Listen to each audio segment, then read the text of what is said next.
leen ko laaj man fi may njëkkee mooy lan mooy mandat de dépôt ak ci yan cas la ñuy placer nit sous mandat de dépôt. waaw merci je crois que par rapport à cette question xam nga quand bu nekkee ci procédure pénale dafa am fay ay phases parce que il y a 3 phases de la procédure pénale il y a ce qu'on appelle la phase d'enquête, instruction, jugement. xam nga à partir du moment où les présumés meurtriers ont été alpagués jàpp na leen ñoom ñëpp ñu nekk au nombre de 7 les présumés toujours meurtriers ñu placer leen en garde à vue parce que mesure de garde à vue bi ce sont les officiers de police judiciaire ñoom ñoo koy jël en la matière je crois que la DIC moom moo saisiroon affaire bi puisque DIC dafa am une compétence nationale sur tout le territoire sénégalais. Parce que on a constaté que bi nga xamante ne ni scène criminelle bi am na rek. police su Guinaw Rail moom moo jëloon dossier bi. Mais à partir du moment où la police de Guinaw Rail n'a pas en tout cas les techniques et les moyens d'enquête appropriés pour creuser ci information boobu noonu la division des investigations criminelles bi nga xamante ne ni unité d'élite la. de la police judiciaire boo xam ne tutelle mooy ministère de l'intérieur dafa dessaisir la police de Guinaw Rail mu jël dossier bi def ci un travail vraiment remarquable ba dem bañ appréhender en tout cas ces 7 présumés meurtriers donc bu fekkente ne loolu am na nag donc la garde à vue elle n'est pas absolue garde à vue bi en droit sénégalais day durer 48 heures renouvelables sous la demande du procureur de la République parce que je tiens à rappeler que les officiers de police judiciaire bu ñuy agir dañuy agir sous la direction du procureur de la République mooy lépp lu ñuy def dañ koy def ci kilifteefu ki nga xamante ne tey jii moom mooy le chef de parquet di le procureur de la République bu ñu defee seen garde à vue ba pare ba def seen audition ba am ay éléments dañuy def ce qu'on appelle un procès verbal léegi procès verbal moom noonu bu ñu ko amee 48 heures yi bu matee et que le procureur de la République n'a pas demandé le renouvellement des délais de la garde à vue la conséquence de droit mooy ñoom les personnes yi nga xamante ne placé woon na leen en garde à vue da leen di déférer au parquet léegi bu leen déférer au parquet ça veut dire que les officiers de police judiciaire seront dessaisis au profit du procureur de la République c'est-à-dire le procureur de la République à partir du moment où déféré nan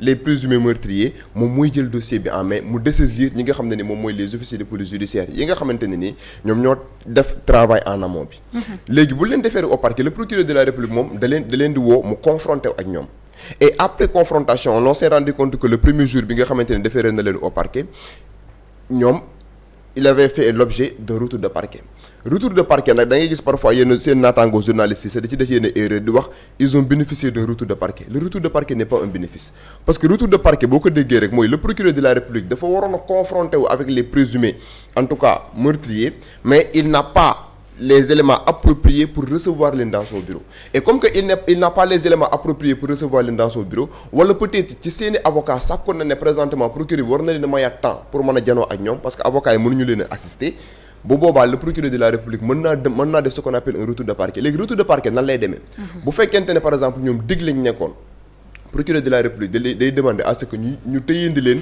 ci beneen commissariat bu dul dig pourquoi ñu war leen a tëyendi ci beneen commissariat bu dul dig parce que bu leen yóbbuwaatee dig c'est comme si on est en train de prolonger les délais de la garde à vue te bu ñu prolonger les délais de la garde à vue seeni avocat mën nañ ciy sukkandiku pour attaquer li nga xam ne moom mooy procédure pour wax ne la procédure est nulle la procédure est viciée oui vice de procédure lay doon léegi pour ne pas commettre cette erreur là le procureur de la République bu fekkente ne dig moo defoon garde à vue bi bu fekkente ne retour de parquet am na danaan kon ñii xaaral ma jël leen ma yóbbu leen centrale ñu téyel ma leen en attendant may am possibilité recevoir at leen donc l'on s'est rendu compte que bi loolu amee ñu def retour de parquet et même l'expression appropriée ce n'est pas le retour de parquet en droit on parle d'ordre de mise à disposition d'accord nit ñi ñooy wax retour de parquet mais expression bu dëgg en droit c'est l'ordre de mise à disposition c'est-à-dire c'est le procureur de la République moo naan man ñii dama leen a waroon accueillir mais puisque j'ai pas les éléments appropriés pour les accueillir dama leen di jël ma yóbbu leen ci beneen commissariat wala beneen brigade bu bokkul ak bi nga xamante ne fa leen defee woon garde à vue bi ñu téyandil ma leen en attendant que ma leen di recevoir comme ni ma ko defee mardi bi ñu jàppee keneen ki mu delloo leen ñu téye leen tout à fait après beneen jour mu def confrontation beneen jour bi mu def confrontation bi léegi bu defee confrontation bi ak ñoom ba pare ñaari opportunité la am mais en la matière mën na wax ne du am ñaari opportunité parce que bu fekkoonte ne li leen di toppee délit la ñaari opportunité le procureur de la République di am mooy soit day actionner la procédure de flagrance pour que ñu juger leen devant le tribunal des flagrants délits wala boog mu jël ce qu'on appelle un réquisitoire introductif d'instance mu saisir un juge d'instruction pour que le juge d'instruction puisse creuser dans l'instruction préparatoire en la matière nous sommes en matière criminelle te bu ñu nekkee en matière criminelle à partir du moment où les présumés meurtriers ont été déférés au parquet le procureur de la République n'a qu'une seule possibilité mooy lan bu fekkente ne constaté na les faits sont d'une extrême gravité et nécessite qu'on creuse dans l'instruction préparatoire day jël ce qu'on appelle li ñu tuddee en droit en procédure pénale un réquisitoire introductif d'instance mu saisir benn juge d'instruction à travers ce qu'on appelle le mandat de dépôt mooy man le procureur de la République recevoir naa leen jàpp naa ne kat procès verbal bi nga xamante ne tey jii nii enquêteurs yi defal nañ ma ko les charges sont assez suffisantes mais jusqu'à présent nous sommes en matière criminelle laaj na tey jii nii ñu saytuwaat léegi procureur de la République bu leen placer sous mandat de dépôt mooy day jël seen dossier mu jébbal ko benn juge d'instruction léegi placement sous mandat de dépôt boobu noonu day permettre tey jii juge d'instruction bi mu placé ñooñu nga xamante ne les présumés meurtriers en détention provisoire léegi détention provisoire boobu noonu le juge d'instruction il a assez de temps pour instruire à charge et à décharge. C'est ça. Léegi nag sénégalais dafa am benn erreur boo xamante ne dañ koy commettre dans ce sens-là parce que les sénégalais ont tendance à penser que à partir du moment où les suspects ont été placés sous mandat de dépôt ça équivaut à une culpabilité. Ça n'équivaut pas à une culpabilité parce que on dit en droit en procédure pénale que le juge d'instruction il instruit à charge et à décharge. Ça veut dire quoi?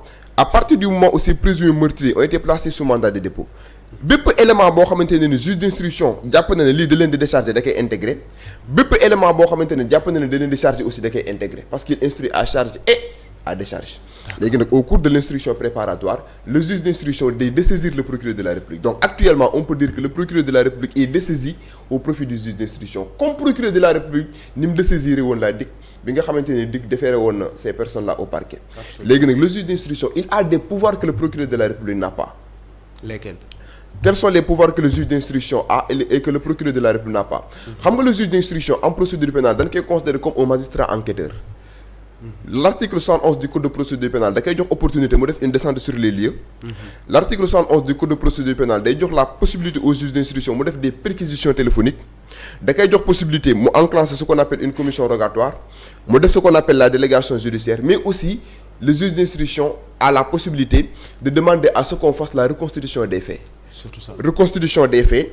Mooy il a la possibilité mu demander à ce qu'on achemine ces personnes inculpées devant lui manu militari ñu yóbbu leen ci fi nga xam ne fay fa la amee woon ñu def la reconstitution des faits ñu expliquer scène criminelle bi entreprise criminelle bi nin ko defee du début à la fin donc pour vous dire que le juge d'instruction moom il a des pouvoirs d'enquête yoo xamante ne et des pouvoirs d'investigation yam na code de procédure pénale daf ko jox donc le procureur de la République même amul pouvoir yooyu léegi nag le procureur de la République au cours de l'instruction préparatoire am na benn possibilité mooy bu fekkente ne il a constaté la découverte de nouveaux éléments le procureur de la République il a la possibilité de tenir ce qu'on appelle un réquisitoire supplétif mu ne juge d'instruction bi ñooñu ma la joxoñ nga placer leen sous mandat de dépôt j'ai pu découvrir d'autres éléments yoo xamante ne nii c'est des éléments importants pour la manifestation de la vérité donc damay greffer éléments yooyu ci dossier bi et pour que le procureur de la République en tant que ministère public puisse greffer ces éléments dans le dossier day jël ce qu'on appelle un réquisitoire supplétif mu jébbal ko juge d'instruction bi ñu greffer que dans le dossier. D'accord. mais teewul day des ci loxo ki nga xam ne mooy juge d'instruction. moom mooy le juge d'instruction moom à partir du moment où placé nañ leen sous mandat de dépôt. Jusqu'à ce que tey jii ñu war a dem devant la chambre criminelle moom mooy instruire à charge et à décharge moom présentement nii moom mooy la seule autorité habilitée tey jii nii kat pour def ay enquête wala ay investigation mën na actionner DIC mën na xool képp koo xamante ne tey jii mën nga ko defal benn travail pour la manifestation de la vérité. pour que nga enquêter dans ce sens-là. D'accord kon Pape Ahmadou su ma la déggee mooy ne les 7 suspects là restent donc des suspects ba léegi. Évidemment. dara wanewul ne am nañu maanaam dara wanewul ne ñoom ñoo. laale jugés nañ coupables ci li nga xamante ne moom mooy meurtre bi. Tout à fait. beneen bi ci topp mooy donc expliquer nga terme retour de parquet léegi li ma bëgg a xam mooy ne ñoom maanaam fait yi leen di toppee bu fekkee dem nañu ba élément de preuve yëpp daje nañu. ba ñu war leen a juger ñoom ban peine la ñuy encourir. waaw xam nga en la matière. le juge d'instruction après avoir instruit à charge et à décharge day retenir benn qualification je tiens à rappeler que dès bi leen jàppee garde à vue DIC am na ay qualification yu retenir mooy DIC ñoom bu la jàppee dina na yow lii la lay toppee mais qualification boobu noonu DIC di retenir liiwul le parquet mën nanoo ñëw ba déférer au parquet le procureur de la République constaté ne ñii kat meurtre lañ jàppoon alors que man assassinat laa jàpp wala assassinat lañ jàppoon waaye man meurtre laa jàpp même aussi la qualification retenue par le parquet du lier les juges d'instruction. diggante meurtre ak assassinat dafa am différence. dafa am différence parce que boo xoolee. lan mooy différence bi boo xoolee article 281 du boo xoolee article 281 du code pénal da lay wax ne tout meurtre commis avec préméditation ou guet-apens est un assassinat.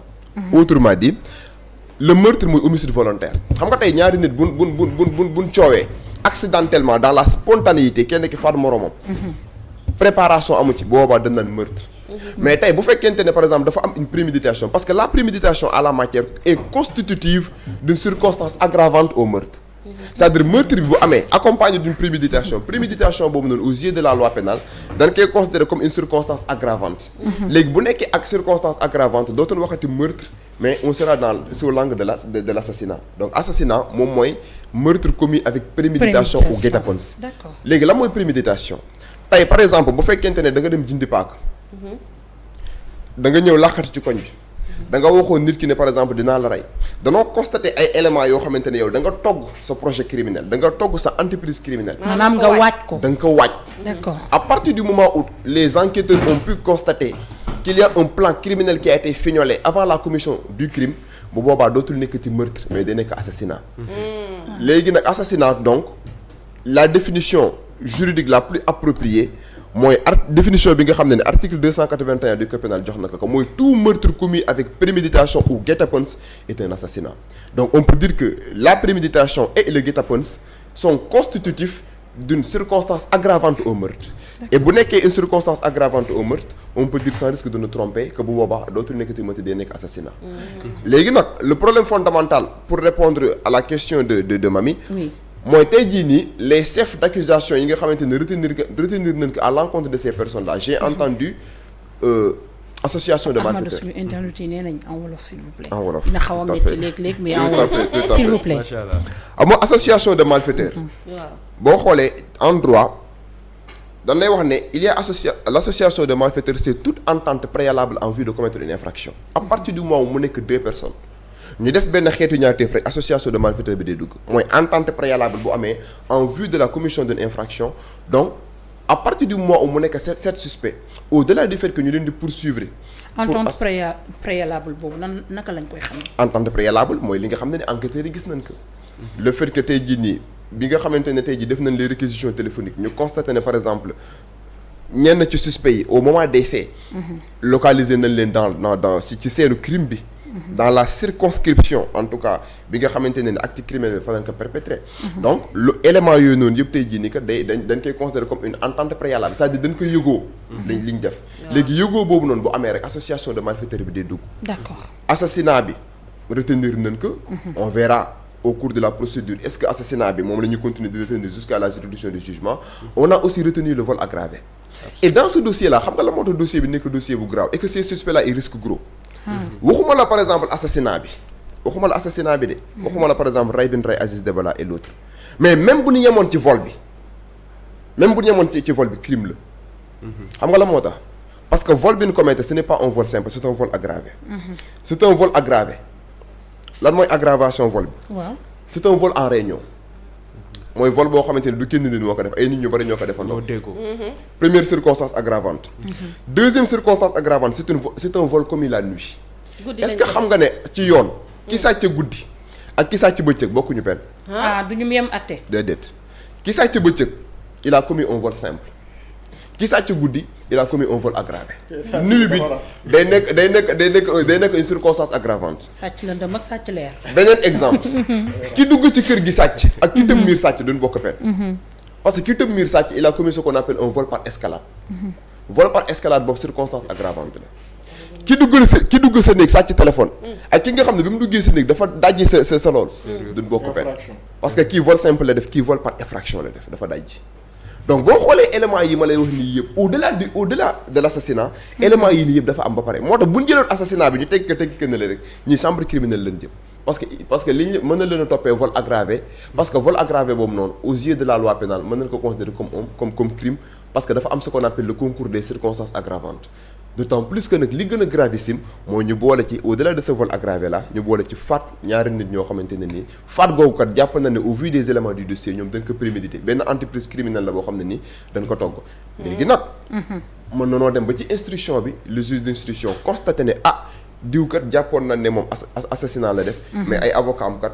constaté nañ ne par exemple kat moom deful assassinat ñu disqualifier affaire il y a la probabilité ñu def ay disqualification parce que qualification yi nga xam ne retenir nañ ko c'est des qualifications qui sont retenues à titre provisoire mooy jàppagul nañ ne association de malfaiteurs la assassinat la vol aggravé la mais mën nañoo dem au cours de la procédure fait yi di changer kun jàppoon ne par exemple auteur principal la ñu jàpp ne complice la. parce que il faut savoir aussi faire la dichotomie entre les auteurs principaux et les complices. D'accord. parce que droit pénal day def la différence entre le complice et l'auteur principal et le co-auteur. complice moom lu ciy degré de responsabilité. le complice en la matière. comme par exemple situation ni ñuy waxee naan Nabou Leye complice la ci mbir yi ak yeneen yu ni mel moom réellement lan lay encourir. xam nga la complicité en droit boo demee article 45 et 46 du code pénal da lay wax ne le complice mooy ki nga xam ne dafa apporter aide ou assistance à la commission de l'infraction. maanaam da cee jàpp. aide ou assistance. waaw. ba léegi ni bokkul ak l'auteur principal. xam nga par exemple ki la jox xaalis bi ngay jënd paaka bi. kooku rayul. mais kooku aux yeux de la loi pénale mën nañu ko considérer comme complice parce qu'il a apporté aide ou assistance pour la commission de l'infraction. Absolument. maintenant le complice en la matière bu fekkente ne fait yi ni mu demee nii. ki ñu jàpp ne complice la. il encourt la même peine que l'auteur principal de l'infraction. autrement dit auteurs principaux de l'infraction yi fu leen tëjee à perpétuité complice bi dañ koy tëj à perpétuité. et je tiens aussi à préciser que le meurtre est frappé de la réclusion criminelle à temps 10 à 20 ans mais si c'est l'assassinat c'est la réclusion criminelle à perpétuité. kon ñoom ñi mën nañu Perpétuité. bu mën nañu risquer fekkee comme ni la ko mami laajee. waaw bu fekkente ne par exemple élément de on a preuve retrouvé yëpp bu fekkee ni daje na. bu fekkee ñu élément xam ni ñoom ñoo def assassinat bi la. voilà perpète la ñuy tëdd. mën na leen a tëj seen complice giru dund. bi ak ki rey. absolument mën na leen a tëj seen giru dund moom loolu lañ tuddee en droit pénal la réclusion criminelle à perpétuité bokkul ba léegi ak la réclusion criminelle à temps parce que bu dee réclusion criminelle à temps 10 à 20 ans la mais si c'est la réclusion criminelle à perpétuité parce que dossier bi dafa bëri ay circonstances aggravantes. maintenant le concours de ces circonstances aggravantes moo gën a aggraver le dossier de telle sorte que man en tout cas dina ma jaaxal trop ñu def une disqualification boo xamante ne day nekk en faveur des personnes poursuivies. même bu fekkente ne ils sont toujours présumés innocents. boobu terme boobu technique na de doo ko woyofal xaw ma ko woyofal tuuti ba léegi maanaam. c'est-à-dire dina ma jaaxal trop au vu des éléments du dossier même bu fekkente ne il bénéficie toujours de la présomption d'innocence. parce que la présomption d'innocence mooy toute personne poursuivie est présumée innocente tant qu'une décision de condamnation n'est pas prise à son encontre il faudrait-il que les voies de recours soient épuisées. mooy képp koo xamante ne yoon moo ngi lay topp au pénal tant que tey jii juge jëlul décision wax ne li lay toppee am na et que tey jii voie de recours yëpp jeex dañuy jàpp ne li lay toppee amul. ba keroog tey jii ne loolu di am ba keroog voie de recours di jeex donc ñin jàpp nii mën na leen a considérer comme des présumés innocents mais nag dama ne au vu des éléments du dossier bu fekkente ne les preuves sont tangibles les preuves sont palpables les faits sont constants comme on a l'habitude de le dire et que ñu continue ci logique bi dina ma jaaxal trop en tout cas ñu def une disqualification boo xam ne di profiter à ces personnes poursuivies te loolu bu amul en tout cas chambre criminelle lañ jëm te bu ñu demee chambre criminelle il risque en tout cas de passer le reste de leur vie en prison. Absolument. D'accord. Et autre aspect, une précision importante. Oui, allez-y. En la matière, le juge d'instruction il n'est pas lié par le temps. Ah oui. bu ko neexee mën na leen a téye 15 ans door leen a yóbbu ñu àtte leen. Et il ne violera pas les dispositions du code de démb procédure rek am na pénale. ku ko doon laaj. Parce que bu fekkoonte ne délit la. juge d'instruction amul possibilité téye leen plus de 6 mois. détention provisoire mënul durer plus de 6 mois. tey jii nit ki bu defee délit juge d'instruction il a 6 mois pour clôturer son instruction préparatoire mais en matière criminelle au Sénégal la détention provisoire n'est pas limitée par le code de procédure pénale. ça veut dire quoi juge d'instruction bi am na possibilité actuellement nii may wax ne comme que démb placé na leen sous mandat de dépôt. boo ko neexee mën na leen a téye 15 ans. door a clôturer son instruction préparatoire doo leen a yóbbu devant la chambre criminelle te boobaa du violer les dispositions légales. D'accord balaa ñu lay bàyyi mais mu on souffler oublie tuuti. aussi am na koo xamante ni il a fait des aveux. moom nee na effectivement moo rey ki nga xam ne mooy Aziz Dabala ak ka nekkoon ci kër gi. kooku loolu nan la ko yoon di àttee. une question très pertinente est-ce que xam nga ne aveu en matière pénale. c'est pas parce que tu as avoué rek que yow li nga wax ne avoué na am na. absolument. auparavant dañ doon wax ne l'aveu équivaut à la fin du procès. Oui. diw avoué na non procès bi jéem parce que avoué na mais danoo dem ba constater ne nit ki léegi mën na avouer pour am ñeneen ñu muy ñu muy protéger. protéger. c'est ça. xam nga doon wax en droit pénal que l'aveu c'est la reine des preuves. aveu bu amee rek procès bi jéem jaratul ñuy lëj bët mais maintenant même l'aveu est soumis à la libre appréciation du juge. ce qui est normal d'ailleurs. tey jii da ngay boo avoué juge bi danaa laan aveu bii nga def nii man ça ne me lie pas dinaa creuser pour xool ba xam yow aveu bi amul par exemple des personnes tapées dans l'ombre yoo xam ne ñoom ngay protéger derrière. donc loolu dañ koy creuser donc ça veut pas dire que tey jii avoué nga devant le juge d'instruction wala jour procès bi avoué nga. que c'est la fin du procès même boo avoué aveu boobu noonu ça sera laissé à la libre appréciation du juge bi nga xamante ne nii moom mooy xool ba xam aveu bi doy na ko wala doy ko pour mu mën a am en tout cas une religion. D'accord léegi ci droit pénal complice dafa ute ak commanditaire wala benn la. complice mën nañ ko considérer comme le commanditaire. parce que bu ñu waxee le complice c'est celui qui a apporté aide ou assistance mooy ki nga xamante ne ni laalewul ci bi ñuy def crime bi mais commanditaire la kooku on peut le considérer aux yeux de la loi pénale comme le complice. d'accord léegi nii da nga ni bu fekkee ni assassinat dafa am et que nit ñi booloo nas ba mu yemb ñu mën a def loolee tey bu ñu leen di atte dañ leen di atte comme bu ñu leen di tëj perpète ni ñu tëjee perpète ki rey ñi complice yi tamit perpète la ñuy tëdd. bu fekkente ne fay bu fekkee ni tey ki nga xamante ne tamit moom yëg na te ragal a boole mu recevoir ay menaces am déet ndax kooku dañ koy atte comme ni ñu attee ki rey. voilà xam nga loolu beneen question la mooy ki yëg ba pare ragal a dénoncer parce que en droit dafa am lu ñu tuddee le recel de malfaiteur infraction la de. bu nit defee xeetu ñaawteef nga xam ka nga làq ka mën na la poursuivre pour recel de malfaiteur. mooy yow kii dafa def benn xeetu ñaawteef yow nga làq ko loolu lañ tuddee recel de malfaiteur loolu aussi infraction la mais loolu du infraction criminelle. c'est une infraction correctionnelle délit la. d'accord voilà d'accord délit boo xamante ne mën nañ la ci tëj ñaata. mën nañ la ci tëj bu fekkente ne recel de malfaiteur la peine bi mën na nekk 2 à 5 ans parce que loolu délit la. d'accord 2 à 5 ans. léegi nag par rapport ak li nga xamante ne tey ji moom mooy peine mën na varier. parce que tey 7 suspects yi mën na loo dem ba jour procès bi. nga gis kenn koo xamante ne avocat am day expliquer ne man kat sama client jàppe woon ni complice la mais du complice indi ay éléments yuy démontrer ni y a pas de complicité mën na noo def ce qu'on appelle une disqualification des faits disqualification mën na noo jóge crime jëm délit. d'accord mais même bu ñu demee devant la chambre criminelle ñu jóge crime jëm délit bu boobaa c'est la chambre criminelle moom mooy juger délit boobu nag. parce que chambre criminelle dafa am ce qu'on appelle en droit pénal plénitude de compétence. dañ koy jàngee ci règle boo xam ne qui peut le plus peut le moins comme que mën ngaa juger crime war ngaa mën a juger délit. d'accord voilà. très important jërëjëf je pense que leer na. koy bàyyi mu souffler tuuti am naa nekk yeneen question yoo xamante ne faaw ñu ñëw ak moom ndax lii wax dëgg yàlla tere nañoo nelaw ñun bu ko yërëm mukk ci àddina lépp lañ koy laaj day leer insha allah ci kanamu nit ñi d'accord alors Cheikh Ousmane boo gisee lu ni mel ñu dem ba ci moment boo xamante ne rey gi bari gis nañ ci daanaka diirub semaine ñu dund ci soit ñett ba juróomi nit yoo xam ne ñàkk nañ seen bakkan te dañ leen a faat tey yow ban jàngat nga am ci lu ni mel boo gisee Sénégal bu ni mel boo xamante ne ñaar ñetti fan ñu ngi wax waxu meurtre sa jàngat lan la ci. waaw sama jàngat mooy société